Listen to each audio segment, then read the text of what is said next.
တစည်းတဲ့နှစ်မျိုးသုံးရပါပေါ့လူရဲ့ owner ကနေပြီးတော့ match ဖြစ်အောင်မလုပ်နိုင်တော့ဘဲနဲ့ခေါင်းမူရတဲ့ပြဿနာဖြစ်လာပါတော့ရေပေါ်မှာဘောလုံးပေါ်တဲ့ခံစားချက်မျိုးရတာပါ Okay Xiaomi YU7 Max ရဲ့ full review လုပ်ရမယ့်အချိန်ကိုရောက်လာပြီ full review မလုပ်ခင်မှာကျွန်တော်တို့ Xiaomi YU7 ရဲ့ line-up တွေအကြောင်းစပြီးတော့ပြောရအောင် Xiaomi YU7 ရဲ့ line-up ထဲမှာဆိုရင်တော့ standard ရဲ့ Pro ရဲ့ Max ဆိုပြီးတော့၃မျိုးလာတယ် standard နဲ့ Pro မှာဆိုရင်တော့ကျွန်တော်တို့ battery capacity အနေနဲ့96 kWh ပါပြီးတော့ Max မှာဆိုရင်တော့ battery capacity အနေနဲ့101အထိပါလာတာ standard model မှာဆိုရင်တော့ single motor အနေနဲ့လာပြီးတော့ Pro model နဲ့ Max model မှာဆိုရင်တော့ dual motor နဲ့လာတယ်ဒါပေမဲ့ Max model မှာပါတဲ့ dual motor က high performance ဖြစ်ပြီးတော့0 to 100 km ကို 3.2 second နဲ့ရောက်တယ်လို့ဆိုထားပါတယ် Xiaomi YU7 Max မှာသုံးထားတဲ့ battery မျိုးစားက CATL နဲ့ပေါင်းပြီးတော့ထုတ်ထားတဲ့ NMC battery မျိုးစားဖြစ်ပြီးတော့ကျန်တဲ့ model မှာတော့ LFP battery မျိုးစားကိုသုံးထားတာအဲ့ဒါကကြတော့ BYD ရဲ့ Blade battery ပေါ့ဒါပေမဲ့ Xiaomi YU7 Max က performance ကိုအသားပေးထားတဲ့ကားဖြစ်တယ်အဲ့ဒါကြောင့်မလို့ LFP battery ကိုကျွန်တော်တို့ဒီ performance မြင့်တဲ့ကားမှာသုံးလို့မရဘူးဘာဖြစ်လို့လဲဆိုတော့ LFP battery ရဲ့သူ့ရဲ့ discharge range ကကျွန်တော်တို့လိုချင်တဲ့ performance ကိုမရနိုင်တဲ့အတွက် NMC ကကြတော့ energy density လည်းကောင်းပြီးတော့ performance အတွက်ကိုတော်တော်တင့်တော်ရဲ့အတွက် Xiaomi YU7 Max မှာ CATL နဲ့ပေါင်းပြီးတော့ NMC battery ကိုသုံးထားခြင်းဖြစ်တယ်ဒါကြောင့်မလို့ NMC battery ကိုသုံးမှသာ 800V architecture နဲ့ 5.2C ultra fast charging ကိုသုံးထားတဲ့အတွက်10 to 80% ကို12မိနစ်နဲ့ရမှာဒါကြောင့်မလို့ YU7 Max ကိုရွေးချယ်ခြင်းအကြောင်းရင်းကလည်း performance ကိုလည်းလိုချင်တယ် charging speed ကိုလည်းအမြင့်ဆုံးလိုချင်တယ်ဆိုလို့ရှိရင်တော့ဒီ battery setup ကအဖြေပါပဲ Xiaomi ကသူတို့ EV ကားတွေမှာသုံးထားတဲ့ motor တွေကိုဝယ်သုံးတာမျိုးမဟုတ်ဘဲနဲ့ကိုယ်တိုင် research and development လုပ်ပြီးတော့မှတီထွင်ထားတာဒီကားမှာဆိုရင်တော့ Hyper Engine V6S Plus ကိုသုံးထားတယ်ဒါကဘာလို့ဆိုလိုချင်တာလဲဆိုရင်ကျွန်တော် IC ကားတွေမှာရှိရဲ့ V6 engine power ထက်ကိုပို့ပြီးတော့ performance ကောင်းတဲ့ motor ကိုသုံးထားလို့ဆိုလိုခြင်းပါပုံမှန် EV အနေနဲ့ဆိုရင်တော့1000 RPM နေပြီးတော့16000 RPM အထိကိုရှိရပေါ့နော်ဒါပေမဲ့ Xiaomi ရဲ့ YU7 Max မှာဆိုရင်တော့2200 RPM အထိရှိတဲ့အတွက် top speed ကို250ကျော်အထိရတာတော့အဖြေပါပဲ Okay Xiaomi YU7 Max ရဲ့ driving feeling အကြောင်းလေးပြောအောင် Xiaomi YU7 Max မှာ drive mode အနေနဲ့က Eco ရဲ့ Sport ရဲ့ Sport Plus ရဲ့ Comfort ရဲ့ Beginner ဆိုပြီးတော့မုံ5မျိုးအထိပါတယ်အဲ့ဒါကိုလိုသလို adjustment လုပ်လို့ရပါတော့ကျွန်တော်အနေနဲ့ကတော့ဘယ်ကားပဲစီစီ comfort အနေနဲ့သုံးတာများတယ်ဘာဖြစ်လို့လဲဆိုတော့ဒါလူတိုင်းနဲ့ကိုက်အောင်လို့ထုတ်ပေးထားတဲ့ရွေချက်ပေါ့နော်ရှေ့ဘက်မှာ double wishbone ကိုသုံးပေးထားပြီးတော့နောက်ဘက်မှာ 5 link independent suspension ကိုသုံးပေးထားတဲ့အပြင်မှာ double chamber air suspension ကိုလည်းသုံးပေးထားတယ်နောက်တစ်ခုက CDC နဲ့တွဲပြီးတော့အလုပ်လုပ်တယ်ပေါ့နော်အဲ့တော့ air suspension power ရဲ့အတွက်ကားရဲ့အနေမြင့်ကိုကြိုက်တယ်လို့မျိုး adjust လည်းလုပ်လို့ရတယ်အဲ့ဒီအပြင်မှာ stiffness ပေါ့ကျွန်တော်တို့အပြော့အမာကိုလည်းကိုယ်တိုင် adjust လုပ်လို့ရတာမျိုးရှိရပေါ့လမ်းကျန်းတွေဒီဂျိုင်းခွက်တွေကိုဖြတ်တဲ့အချိန်မှာ air suspension နဲ့ CDC system နေပြီးတော့တောက်လျှောက်စောင့်ကြည့်နေပြီးတော့လမ်းအခြေအနေပေါ်မူတည်ပြီးတော့ adjust လိုက်လုပ်ပေးနေတယ်ဒါကြောင့်မလို့ကျွန်တော်တို့ဒီခုနကဂျိုင်းခွက်တွေဟိုဖြတ်တဲ့အချိန်မှာဒီကားစီးနေတဲ့ driver ရော passenger တွေရောအကုန်လုံးကဒီအောက်ကတက်လာတဲ့ noise တွေ vibration တွေကိုမသိတော့ဘဲနဲ့ရေပေါ်မှာဘောလုံးပေါ်တဲ့ခံစားချက်မျိုးရတာပေါ့နော်နောက်ပြီးတော့ကျွန်တော်သတိထားမိတာကြတော့ steering ပေါ့နော်ဒီ steering က handling မှာတော်တော်လေးကောင်းတယ် comfort mode ကိုထားလို့လားမသိဘူးပျော့ဖက်ဖက်လေးပဲအေးဆေးဆေး handling ကောင်းတယ်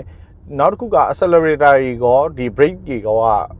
ပျော့ပြောင်းလေးရှိရပါတော့ကားအသစ်ဆိုပေမဲ့ပေါ့ဒါက comfort mode မှာထားတဲ့ feature ကြောင့်ဖြစ်လိမ့်မယ် SUV တွေစီးလို့ရှိရင် body roll အနေနဲ့အများရှိရဆိုတာကိုကျွန်တော်အနေနဲ့သိထားတယ်ဒါပေမဲ့ဒီကားမှာတော့ body roll အရန်ရှိရလို့မခံစားဘူးဘာကြောင့်လဲဆိုတော့ခုနကကျွန်တော်ပြောခဲ့တဲ့ suspension တွေအကြောင်းရဲ့အပြင်မှာဒီကားမှာသုံးထားတဲ့ Cell body technology ရဲ့ပြိုင်ကားရေးပုံစံမျိုး weight distribution ကို 50-50 ပေါ့နော်အဲ့လိုမျှအောင်လုပ်ပေးထားဖြစ်တဲ့အတွက် stability မှာလည်းပို့ပြီးတော့ကောင်းတယ်လို့ခံစားရတယ်ဒါကြောင့်မလို့မိသားစုနဲ့စိန်ခံဖို့အတွက်ပဲသုံးကိုကတယောက်တည်းမောင်းတဲ့အချိန်မှာပြိုင်ကားလို့ခေါ်ခြင်းလဲတစည်းတဲ့နှစ်မျိုးသုံးရပါပေါ့နောက်တစ်ချက်အနေနဲ့ EV ကားစီးရဲ့အချိန်မှာလူတော်တော်များများကြုံတွေ့ရတဲ့ပြဿနာပေါ့နော်အဲ့ဒါတော့ motion sickness ပေါ့ motion sickness ဆိုတာဘာလဲဆိုရင်တော့ဒီ EV ကားစီးရဲ့အချိန်မှာခေါင်းမူးတဲ့ပြဿနာကိုကြုံရတာပေါ့နော် EV ကားတွေက instant torque ရတာဖြစ်တဲ့အတွက်အချိန်တင်လိုက်တဲ့အချိန်မှာလူကကြောက်ကတ်သွားတယ်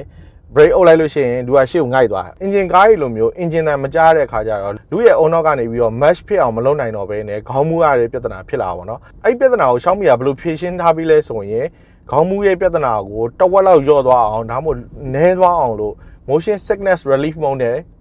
Xiaomi ကဖြေရှင်းပေးထားတယ်ဒီချက်ကတော့တခြားကားတွေမှာကျွန်တော်မတွေ့ရတဲ့အချက်ပေါ့နော်ဒီနေရာမှာကတော့လုံးဝတန်းဆက်ပဲ Xiaomi YU7 Max မှာ COD coefficient of drag ကို 0.245 ပဲရှိရပေါ့နော်ဒီကနေ့နဲလေးကောင်းနေကားတစ်စီးကကားမောင်းနေရဆိုလို့ရှိရင်လေကိုခွင်းရတယ်အဲ့တော့လေကောင်းကောင်းမခွင်းနိုင်ရင်အဲ့လေကကိုယ့်ကားကိုနောက်ကိုပြန်ဆွဲနေတယ်လို့ဖြစ်တယ်ပေါ့နော်အဲ့လိုမျိုးမဖြစ်အောင်လို့ Xiaomi ကဒီနေရာမှာပို့ပြီးတော့ focus လုပ်ထားတယ်အဲ့တော့ဘာတွေကောင်းသွားလဲဆိုရင်တော့ကျွန်တော်အနေနဲ့က battery efficiency ကပို့ပြီးတော့တက်လာတယ်ခုနက0 to 100ကို 3.2 second နဲ့ရောက်ဖို့အတွက်ကဒီ function ကမဖြစ်မနေလိုအပ်တယ် quiet cabin လို့ခေါ်တဲ့အတွင်းကန်းတိတ်ဆိတ်မှုကိုပို့ပြီးတော့ support လုပ်တယ်လို့ဆိုတယ်ကျွန်တော်ဒီကားကိုစီးရဲ့အချိန်မှာပတ်ဝန်းကျင် noise တွေကိုကျွန်တော်မကြားတဲ့အပြင်ဟိုမှာဒီအောက်က vibration ကလည်းကျွန်တော်အထိကိုတိုးမလာဘူးပေါ့နော်ဒါကသူ့ရဲ့အတွင်းမှာသုံးထားတဲ့ soundproof system တွေ double layer မှန်တွေကိုသုံးထားတာကြီးကလည်း quiet cabin ဖြစ်အောင်လို့လုပ်ပေးထားတဲ့အချက်ထဲမှာလည်းပါတယ်ပေါ့အဲ့တော့ quiet cabin ဖြစ်သွားတဲ့အတွက်ဘာကောင်းလဲဆိုရင်တော့သူ့မှာပါတဲ့ speaker 25လုံးပါဗျာအဲ့ speaker တွေသုံးပေးထားတဲ့အခါမှာကိုကြိုက်တဲ့ music တွေကို enjoy လုပ်လို့ရတာရှိရယ်ကိုနဲ့အပြင်တွေကတီးတန့်ကွဲထွက်နေတဲ့ပုံစံမျိုးဖြစ်တာကတော့သဘောကျစရာပေါ့အဲ့တော့ကျွန်တော်ကို comment ဆိုင်မှာမေးကြတာက Xiaomi က global လား China လားဆိုပြီးမေးကြတယ်ဒီနေရာမှာပြောစရာရှိတာက Xiaomi ကဒီ global ကိုဖြန့်ချိရမှာနည်းနည်းပဲရှိသေးတယ်အဲအကြောင်းမလို့လက်ရှိမှာပါတာဒီ China ROM နဲ့ပါလာတာဖြစ်တယ်ဒါပေမဲ့ China ROM သုံးထားတဲ့အချိန်မှာသူ့ရဲ့ control တွေခုနတခြားနေရာတွေမှာတရုတ်စာပုံစံမျိုးတွေမရှိပေါ့နော်တရုတ် software တွေ bloatware တွေရောပါတယ်ဒါပေမဲ့ကျွန်တော်တို့ Apple CarPlay တို့ Android Auto တို့သုံးလို့ရတာဖြစ်တဲ့အတွက်တိတ်တော့စိတ်ပူစရာမလိုတော့ကျွန်တော်အနေနဲ့ထင်တယ်ဒီနေရာမှာပြောစရာရှိတာ Xiaomi ကို copycat လုပ်တယ် design တွေကို reference လုပ်တယ်လို့ပြောတယ်ဒီနေရာမှာတော့အငင်းပွားစရာမရှိပေါ့နော်တခြားကားကုမ္ပဏီတော်တော်များများဒီရာစုနှစ်နဲ့ချီပြီးတော့သူတို့ဒီရှိနေပြီးသားပေါ့နော်ဒါပေမဲ့ Xiaomi ကကားလောကတွေကိုဝင်လာတာက3နှစ်လောက်ဝန်းကျင်မှာသူ့အနေနဲ့ကဒီလိုမျိုး reference လုပ်တာမျိုးလည်းဖြစ်ကောင်းဖြစ်ရင်လည်းဖြစ်လိမ့်မယ်ဒါမှမဟုတ်လို့ရှိရင်တခြားသူတို့လုံရင်းထဲမှာစင်တူသွားတာမျိုးလည်းဖြစ်နိုင်တယ်လို့ကျွန်တော်အနေနဲ့ယူဆရပါတော့ဒီနေရာမှာတော့အငင်းပွားစရာတော့မရှိဘူးဒါပေမဲ့သူ့ရဲ့human ရဲ့ car ရဲ့ smart home ရဲ့ဆိုပြီးတော့တွဲရဲ့ပုံစံတွေရဲ့ AR HUD ရဲ့ Xiaomi ရဲ့ auto pilot စနစ်တွေ fast charging တွေကတော့တခြားကားတွေထက်ပိုပြီးတာလိမ့်မယ်လို့ကျွန်တော်အနေနဲ့ကတော့မြင်တယ်ပေါ့နော်နောက်တစ်ချက်အနေနဲ့ကျွန်တော်အနေနဲ့သဘောကျတာက Xiaomi ရဲ့ auto pilot စနစ်ပေါ့နော်အဲ့ဒါကဘာကိုပြောရလဲဆိုရင်တော့သူ့မှာပါတဲ့ lidar sensor တွေ 4D millimeter wave radar တွေပေါ့နော်အဲ့ဒီဟာတွေကိုသုံးပေးထားတဲ့အပြင်မှာဒီ surrounding ပတ်ပတ်လည်ကိုကင်မရာတွေအများကြီးနဲ့သုံးပေးထားတယ်အဲ့ဒါကြောင့်မလို့ကိုလမ်းပေါ်မောင်းနေတဲ့အချိန်မှာရှေ့မှာ side bane သွားတာပဲဖြစ်ဖြစ် side car သွားတာပဲဖြစ်ဖြစ်လူသွားတာပဲဖြစ်ဖြစ်အကုန်လုံးမြင်နေရတယ်မီးပွိုင်းနေဆိုလို့ရှိရင်လည်း Xiaomi ရဲ့ auto pilot ထဲမှာပြပေးထားတာတော့တော်တော်လေးမိုက်တဲ့ feature ပေါ့နော် Xiaomi ရဲ့ AR HUD ကနေဘက်မှာဆိုလို့ရှိရင်လည်းဒီကျွန်တော်တို့မြင်ကွင်းကိုလည်းအနောက်ရှက်မဖြစ်ဘူးတိတိကျကျလည်းမြင်ရတယ်ညဘက်မှာဆိုလို့ရှိရင်ပို့ပြီးတော့လှရပါတော့